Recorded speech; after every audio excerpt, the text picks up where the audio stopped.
টানা দ্বিতীয় দিনের মতো জলাবদ্ধতা তৈরি হয় চট্টগ্রামের নিচু এলাকায়। বৃষ্টি ও জোয়ারের কারণে হাঁটু পানিতে ডুবে যায় সড়ক, বাসাবাড়ি, দোকানপাট। চরম ভোগান্তিতে পড়েন স্থানীয়রা। সেবা সংস্থাগুলোর মধ্যকার সমন্বয়হীনতার কারণে মেগা প্রকল্পের সুফল মিলছে না বলে অভিযোগ তাদের। ওয়ালটন এয়ার কন্ডিশনার এক্সচেঞ্জ অফারে স্প্লিট এসিতে 23,000 টাকা পর্যন্ত নিশ্চিত ছাড়। সকাল থেকে কখনো ভারী কখনো মাঝারি বৃষ্টি, সাথে যুক্ত হয়েছে জোয়ারের পানি। দুয়ে মিলে টানা দ্বিতীয় দিনের মতো জলাবদ্ধতা তৈরি হয় চট্টগ্রামের নিম্নাঞ্চলে। বন্দরনগরীর কাতালগঞ্জ, চকবাজার, রাহাত্তারপুল, হালিশহর, আগ্রাবাদের মতো বেশিরভাগ নিচু এলাকা হাঁটু পানিতে তলিয়ে যাওয়ায় ভোগান্তিতে পড়েন কর্মজীবী মানুষ। আমাদের সাধারণ মানুষের তো ভোগান্তির শেষ নাই। একটু বৃষ্টি হলেই এখানে জলাবদ্ধতার সৃষ্টি হয়, আমরা কাজে বেরোতে পারতেছি না। আমাদের প্রত্যেকটা ক্ষেত্রে আসলে সমস্যা।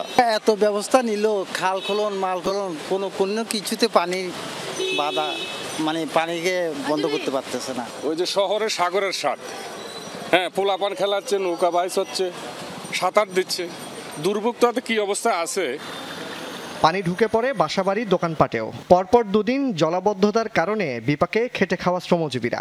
আমাকে তো কষ্ট হয়, গাড়ি চালাইতে পারি না, পানি হইলে, বৃষ্টি হলে চালাইতে পারি না। পানি উঠলে ইঞ্জিনে ডিস্টার্ব করে, তারপরে গাড়ি চালান যায় না, ইনকাম বসে বসে ইনকাম দিতে কোম্পানি করি। পানি উঠলে মনে হয় যে লোকজন আসে না, পানির ডরে এখন ভাড়া কম হইতে আছে।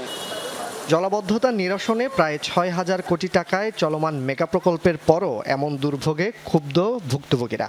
ব্যর্থতার ড্রাইভারটা হচ্ছে যে যথাযথ কর্তৃপক্ষ যারা এগুলি দেখভাল করেন, আমাদের সিটি কর্পোরেশন এবং সিডিএ। এই জায়গাটা নিয়ে আমরা খুব ওরিড এবং কর্তৃপক্ষের দৃষ্টি আকর্ষণ করছি যাতে এটার একটু সমাধান হয়, তাহলে আমাদের এই ভোগান্তিটা কমবে আর কি। জুবাইর ইবনে শাহাদাত, যমুনা নিউজ, চট্টগ্রাম।